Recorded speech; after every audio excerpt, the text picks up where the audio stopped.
So it does come straight from the pages of the Bible. Now, following this biblical method, so the Bible tells us everything must be put to the test, but it also tells you how to put it to the test.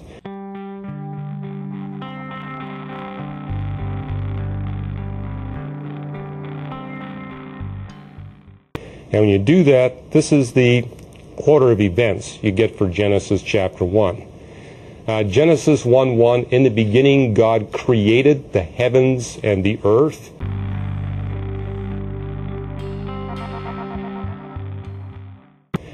The word in the Hebrew for heavens and earth is shamayan or res, which means the entire physical universe.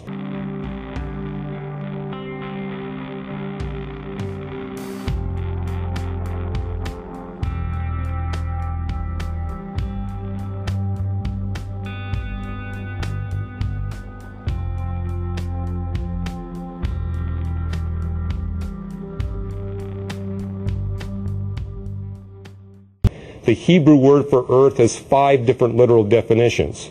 The Hebrew word for heaven has 3 different literal definitions. But the word shamayan or res is kind of like our English word butterfly. Butterfly's got nothing to do with butter or fly. It means something very different. Likewise, heavens plural attached to earth singular means something different.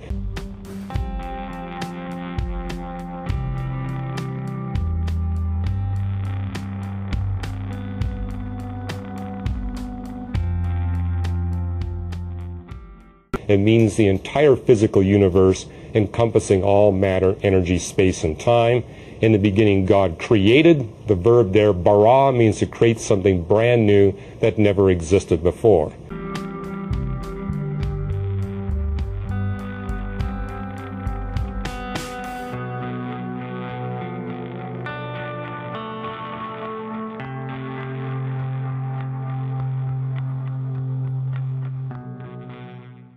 Entirely compatible with the Big Bang singularity, which tells us that there's an actual beginning of matter, energy, space, and time.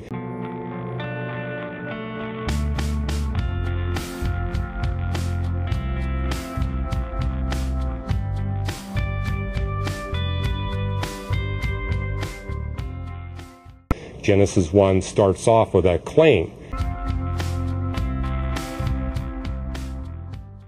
Now this is important because when you look at the other holy books of the religions of the world, they speak about God or gods creating within space and time that always exists.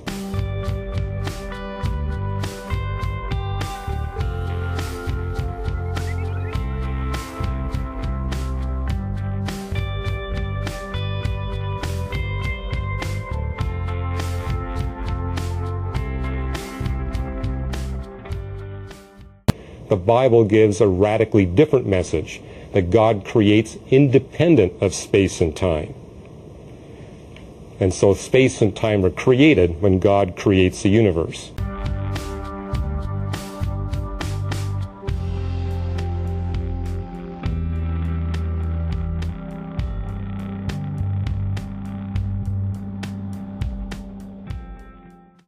Then we notice that the frame of reference shifts from the universe as a whole to the surface of planet Earth. So we go from Genesis 1:1 to 1:2.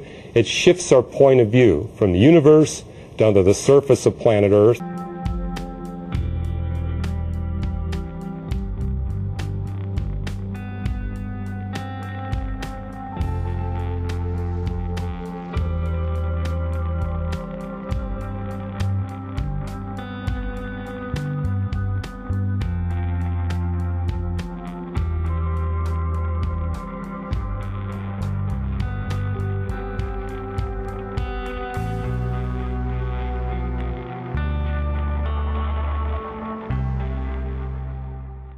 With those 4 initial conditions.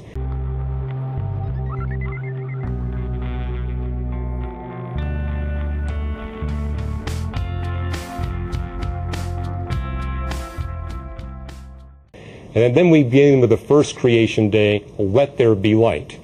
Notice the text does not say that God created the light. He says, let the light be.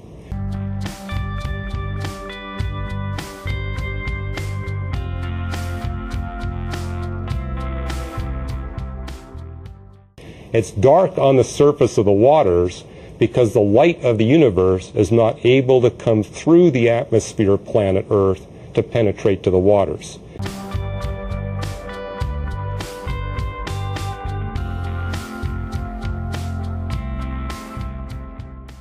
So it's dark because of the fact that the clouds prevent the light of the sun, for example, from penetrating through the clouds.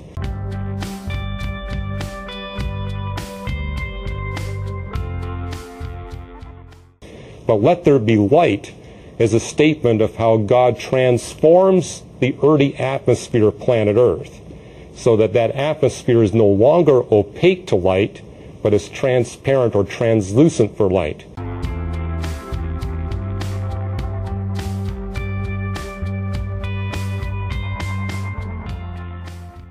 Now, I grew up in coastal British Columbia. Translucent skies is kind of what we had all the time. Hardly ever saw the sun, but we could see the light from the sun as it would diffuse through those clouds.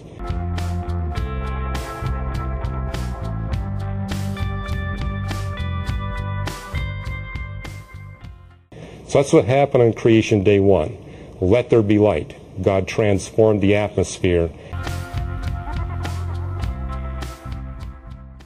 And now photosynthesis could begin on the surface of the earth in the waters.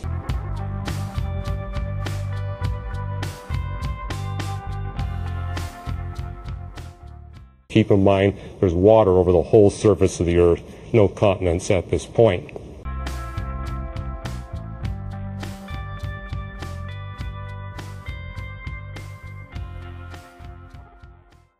Creation day 2. Again, does not use the word create. It says, let there be waters above and waters below. The waters below referring to the liquid water that was all over the surface of the earth. The water above referring to the water vapor atmosphere.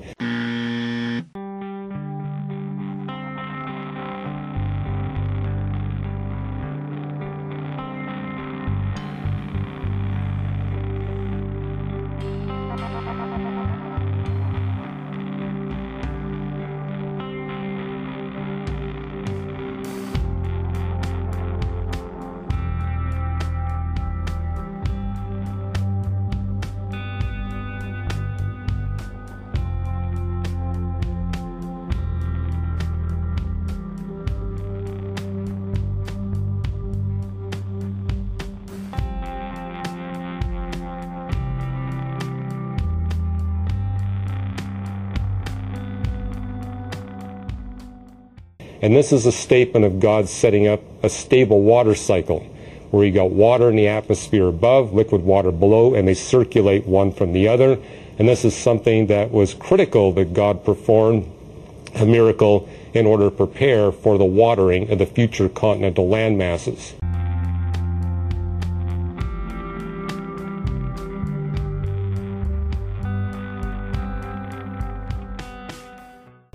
Then you move into creation day 3, and it begins by talking about how God gathers the water. And now, instead of having an ocean that covers the whole surface of the earth, we have oceans and continents. Land masses begin to appear.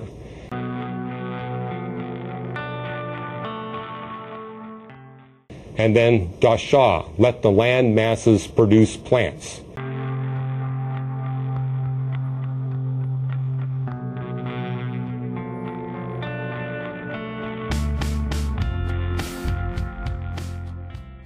Now the verb dasha there could be interpreted that God supernaturally created the plants, or that He worked through the natural process to bring about the plants, or a combination of the two. This is an example of where the scriptures do not give us a clear answer about how to resolve the creation-evolution debate.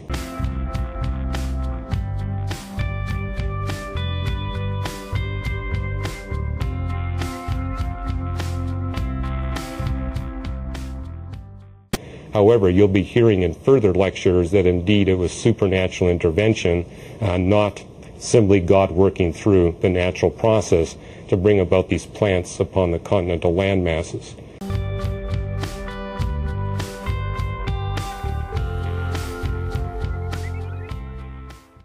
Then we move into creation day 4. and it says, "Let there be the great lights." Notice the text does not say that God created the great lights. He says, "Let the great lights be." So we have the sun, moon, and stars for the first time becoming visible to the observer on the surface of the earth.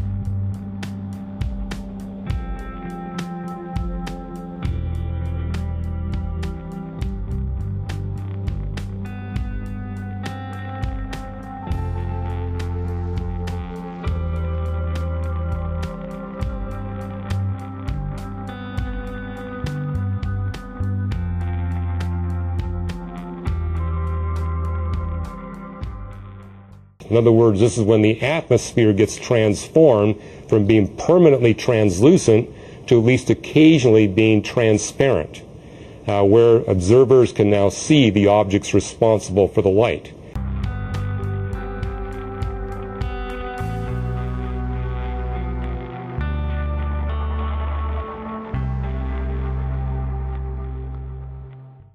And in verse 15, which follows the 14th verse where it says, "Let there be the great lights," verse 15 says, "So that they may serve to mark seasons and years."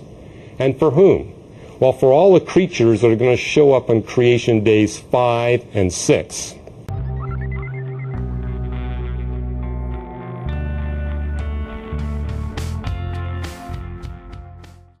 And on creation days 5 and 6, the text talks about God creating life forms that need the visibility, at least on occasion, of the sun, moon, and stars to regulate their complex biological clocks.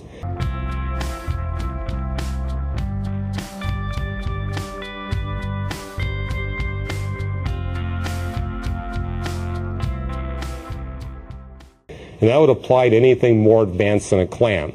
Clams need the occasional visibility of the sun, moon, and stars.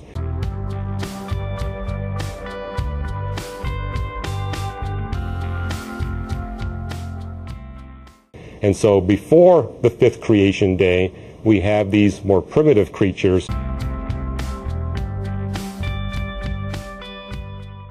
After creation day 4, we have these advanced creatures that need that visibility.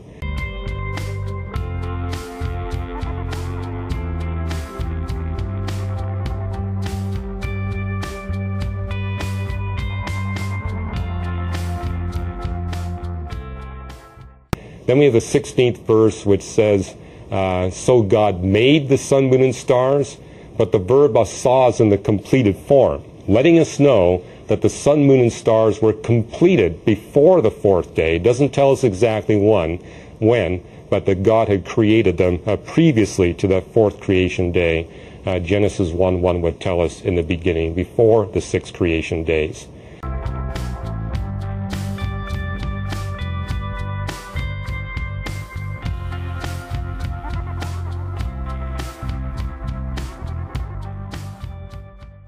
And it says, "Let there be the great lights." Notice the text does not say that God created the great lights. He says, "Let the great lights be." And then we move into creation day 5, where it talks these swarms of small sea creatures. And I believe this is a reference to the Cambrian explosion of life, where you have the sudden burst of complex life in many different forms. It shows up all at once.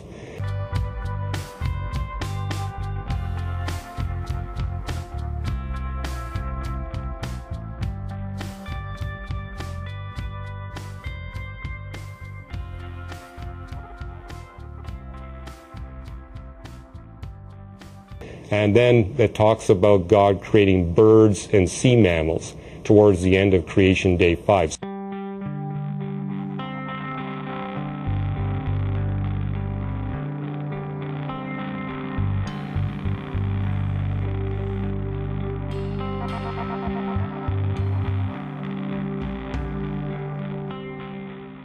Soulish creatures.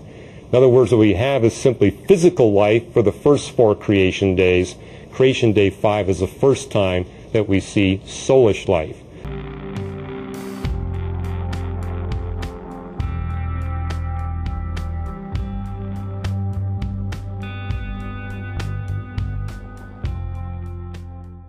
A life that's not purely physical, but soulish. Soulish in the sense that God imbues these creatures with mind, will, and emotions so they can relate to one another, but also relate to the future human beings.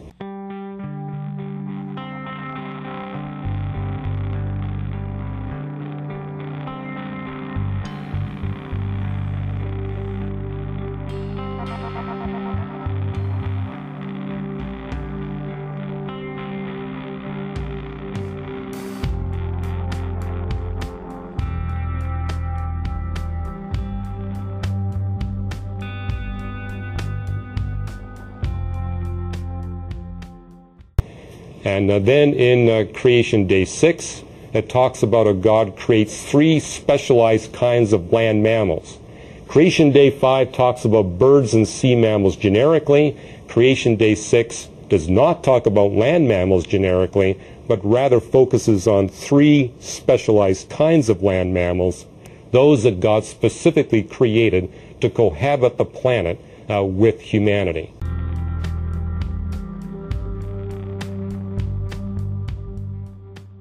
Then last of all, it talks about God creating the human species.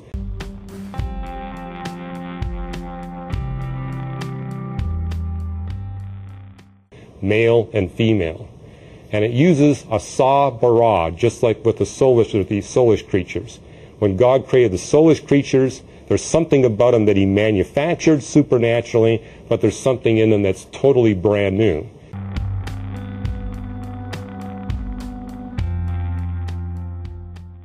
What was manufactured would have been the physical component. What's brand new would be the spirit.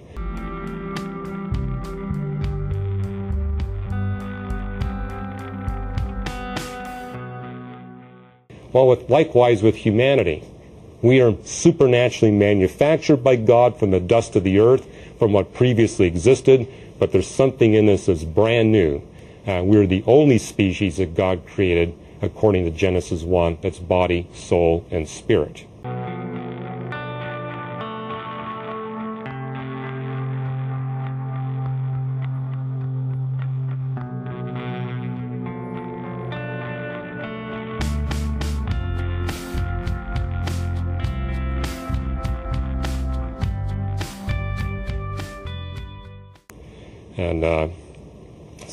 And that gives us the capacity to communicate with God himself. We're the only species that's given that capacity to ask questions like, who am I?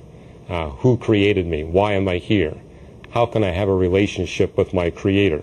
That's the spirit component within us.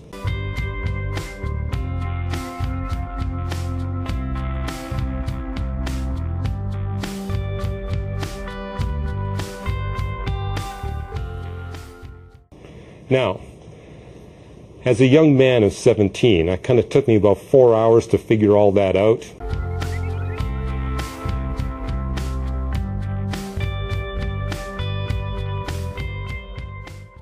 I was kind of going through all my textbooks and checking it out, but what I discovered was this, that here was an account of creation. The first account of creation I'd read in any of the holy books that actually fit what the record of nature revealed.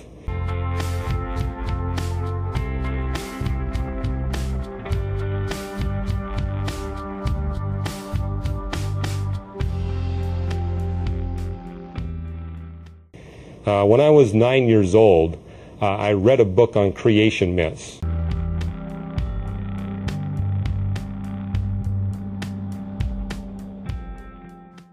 And it talked about over 100 different creation stories in different cultures of the world. Well, they were good for a laugh, and what they were talking about was just absurd in terms of what the record of nature revealed to us.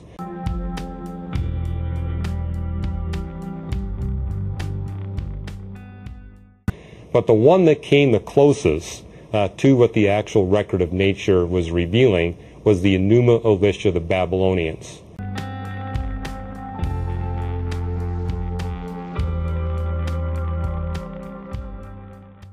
And that's an account of creation that mentions 14 creation events, and it gets 2 out of 14 right. 12 wrong, 2 right.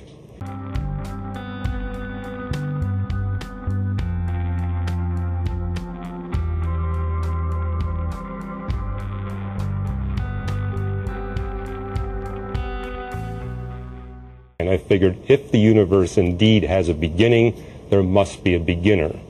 And I came to that conclusion at age 16, and from this 16 onwards, I never doubted the existence of God. But when I picked up this Bible, what I found was an account of 13 creation events. All 13 were correctly described, and all 13 were in the correct chronological sequence.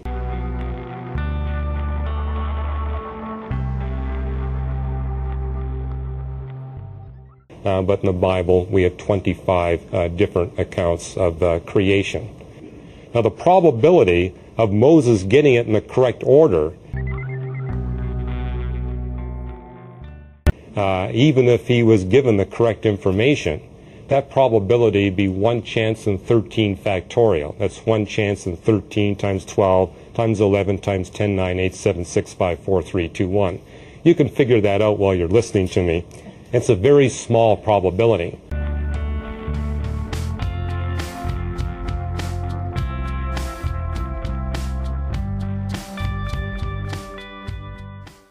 But an even tinier probability is that Moses actually got all 13 events correctly described in the correct chronological sequence.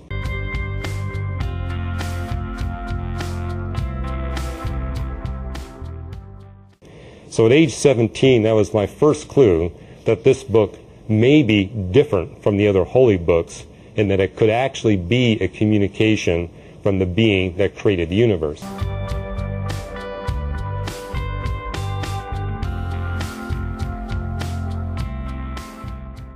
How else could Moses have possibly gotten it that accurate if he didn't have some inspired information from the creator of the universe himself?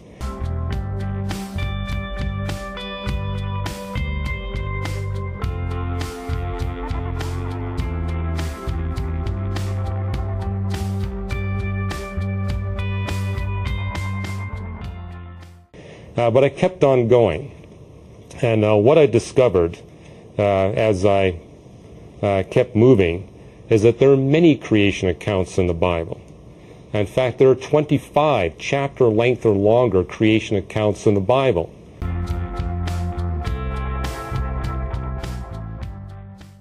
Now, what I found in the other holy books at best was just 1 or 2 creation accounts.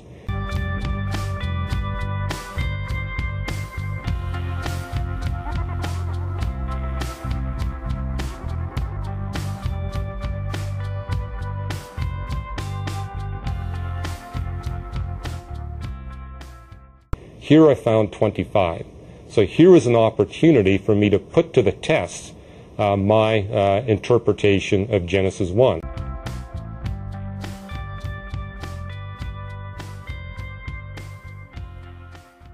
And I was very curious, does the rest of the Bible support this?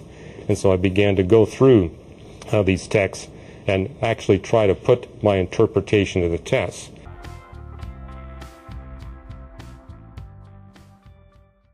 Let me just give you a couple of examples of how that worked out for me as a young man.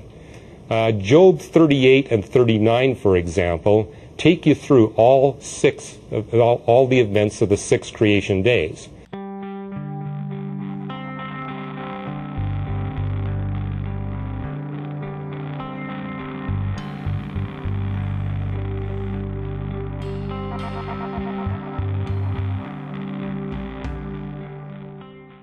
They're not numbered like they are in Genesis chapter 1.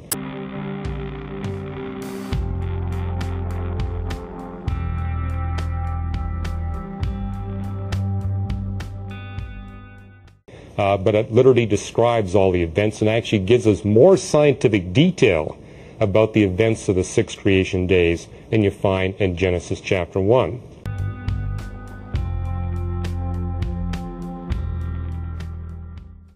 But for example, in Job 38, verses 8 and 9, we have God saying to Job, I made the clouds its garment and wrapped it in thick darkness, it referring to the oceans that encompass the earth.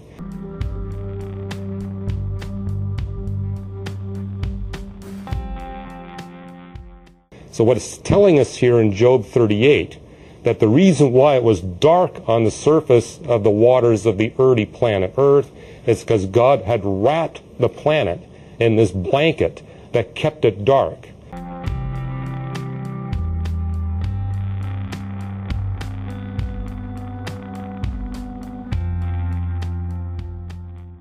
So it supports the interpretation that indeed God had created these sun, moon, and stars at the beginning, but their light was not getting through to the surface of the waters because of this dark cloud layer.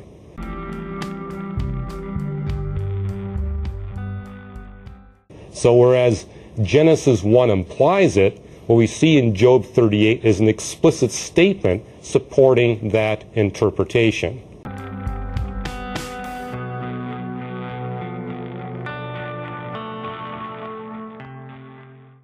Now, one of the things I noticed in my first reading of Genesis 1 is that when you go through these creation days, it brackets each day by an evening and a morning. And I expected to see that follow through the entire text, but that did not happen. The first 6 days are bracketed by an evening and a morning, but not the seventh day. When you get to the seventh day in Genesis 1, there's no evening and morning.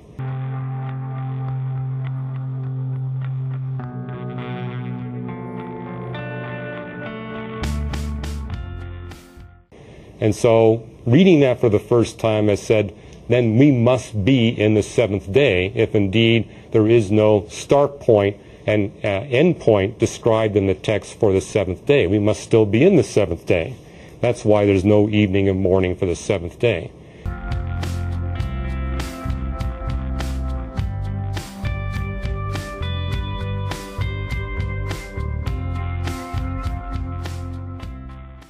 rest of the book, to serve men, it's a cookbook.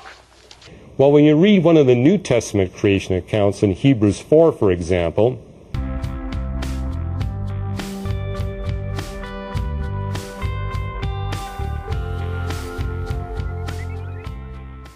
we have this statement. He has spoken about the seventh day, referring to God. They shall never enter my rest. It still remains that some will enter that rest. So we notice here in Hebrews, it's referring to the seventh day of creation in the present tense and the future tense. So we're still in that seventh day. Now, one of the things that have bothered me ever since I was 10 years old is what I refer to as a fossil record enigma. Now, the fossil record enigma is that before humans come upon the scene, we see in the fossil record extensive evidence for both speciation events and extinction events. New life forms coming into existence and old life forms disappearing from existence. But as soon as humans come upon the scene, all we see are the extinctions, not the speciation events, only extinctions.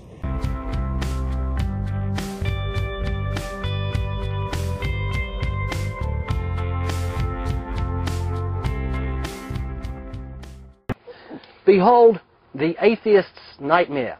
And that had bothered me ever since I was 10. How come there's this difference between what happens before human beings and what happens after human beings?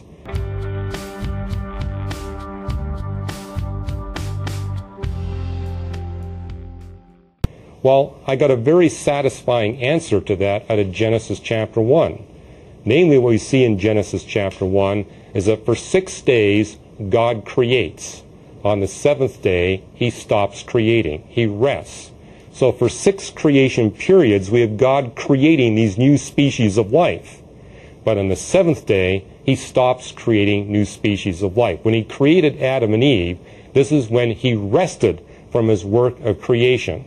So according to Genesis 1, we don't see speciation events today because God is at rest. He's not creating new species. Whereas we see it in the past because that's when God was actively creating.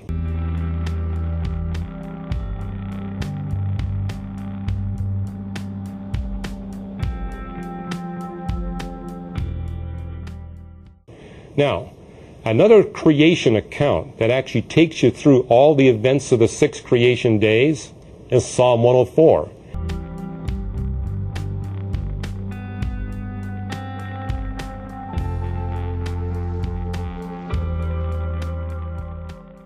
Again, it doesn't number the days, but like Job 38 and 39, actually gives you much more scientific content about what's happening in those 6 creation days than what you would get in Genesis chapter 1. So it's another opportunity to test one's interpretation of Genesis chapter 1.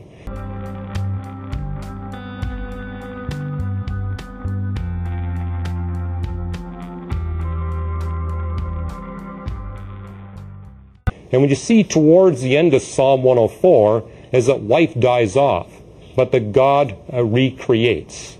God replaces the life forms that go extinct with new life forms that are better adapted to the changing earth and the changing sun.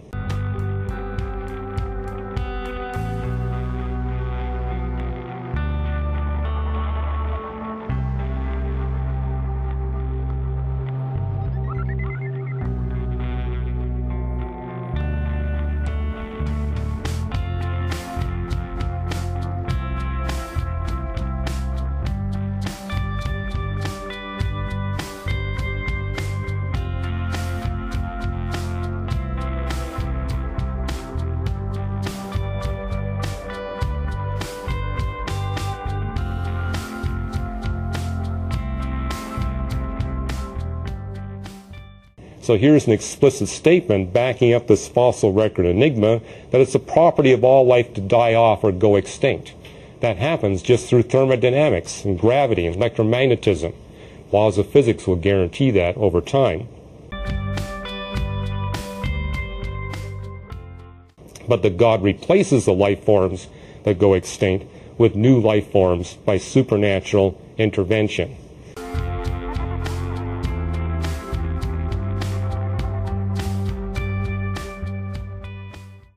Now, I'll give you a little insight on that. This is not something I was aware of at age 17, but it's something we've become aware of since. There's a good reason for why we see this in Scripture.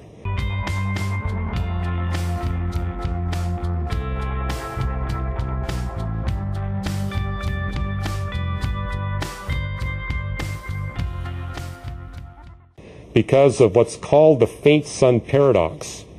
That if we look at the sun over the course of its history, when it's very young, it loses mass at a fairly good clip. It was about 7% more massive than it is today. And the luminosity of a star goes up with the 4th power of its mass. So during the early part of the sun's history, it would dim considerably. It would actually dim by 15%. So it was about as bright as it is today when it started off, and then became 85% as bright. But what happened in the core of the sun is that we had temperature conditions there which would fuse hydrogen into helium. And this is really where the sun gets its energy today, is from hydrogen fusion. But the more hydrogen that gets fused into helium, then the more powerfully that furnace will burn. And so what happens is over the course of hydrogen burning in the sun, it gets hotter and hotter and hotter as more and more hydrogen gets converted into helium. Helium is a catalyst for the furnace. And so we understand today that the sun went from 100% of its brightness down to 85%, then from 85% back up to 100%.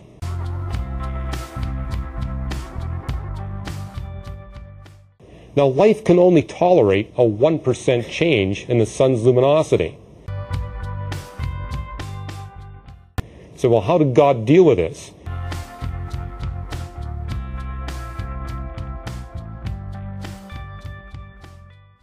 The way God dealt with it is He created just the right life forms at just the right time.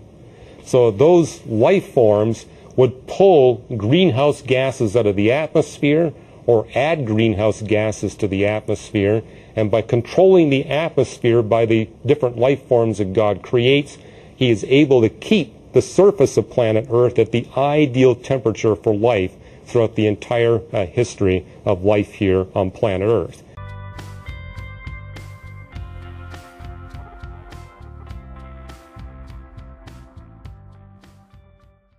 Now, the planet today is spinning 5 times more slowly than it did when God first created life.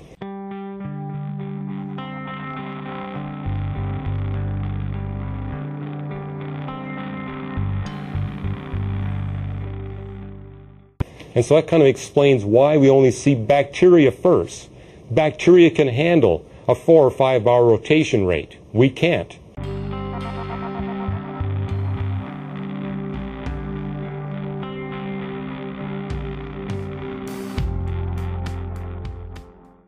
Our bodies would be just sheared to bits by wind forces that would be engendered by that rapid rotation.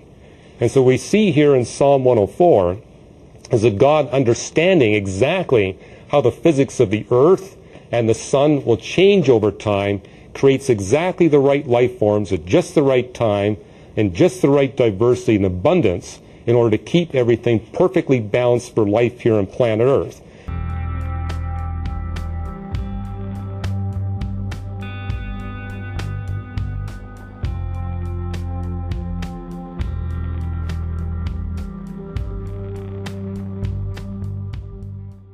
And this also requires that he remove occasionally those life forms that would no longer be appropriate to keeping things in the best fit situation. Well, we have these 25 creation accounts in the Bible. And I went through those 25 creation accounts over the course of about 18 months. From the time I was 17 to the time I was 19, I determined that the Bible had made over 200 accurate predictions of future scientific discoveries.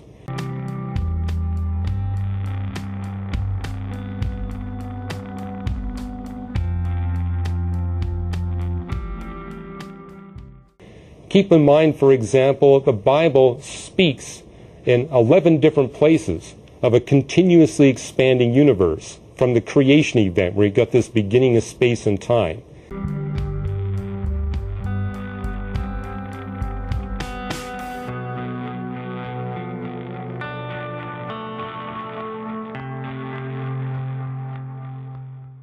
No astronomer, no philosopher had any clue about the beginning of space and time at the beginning of the universe. Neither did they have any clue that the universe was continuously expanding. None of that became public knowledge until 1917, when Albert Einstein developed this theory of general relativity. And what we see here is the Bible authors, going all the way back to Job, were already communicating to us about these detailed cosmic characteristics. So this is an example where the Bible was thousands of years ahead of its time, accurately predicting future scientific discoveries. And so I kind of did a back of an envelope calculation when I turned 19 about what would be the probability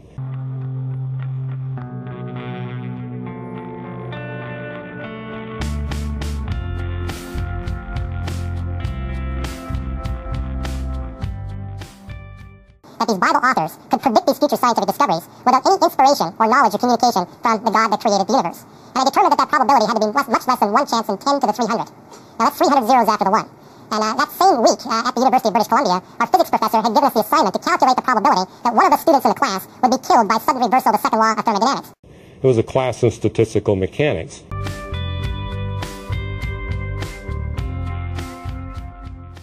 I can tell you the probability is very tiny, but he wanted us to calculate what that probability was.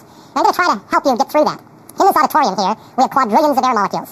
And the physicists here in the audience will tell you that those air molecules are all at different temperatures. For example, within this room, there are trillions of air molecules that are below the freezing point of water. And so there's a tiny statistical probability that those trillions of air molecules below the freezing point of water will, within the next 5 seconds, wander in the vicinity of where this young lady is sitting and freeze her to death. And we had to calculate what that probability was. Well, it turns out that that probability is only 1 chance in 10 to the 80th. Such an extremely tiny probability that this young lady would be fully justified in concluding it's never going to happen. In fact, the point of our professor was to tell us, to communicate to us, there's no way, given how tiny that probability is, that there ever could be such a reversal of the second law of thermodynamics anytime, anywhere, in the entire universe, geography, and history. It just won't happen. That probability is so tiny.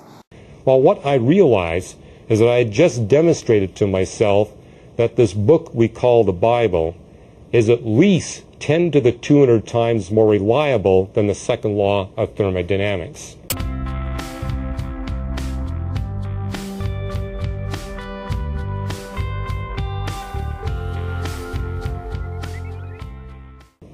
And this is what brought me to a point of decision.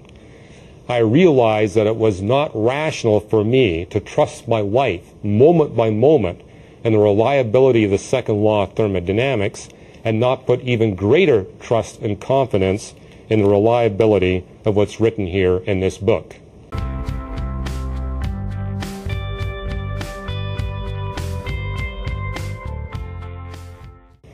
And thank God for the Gideons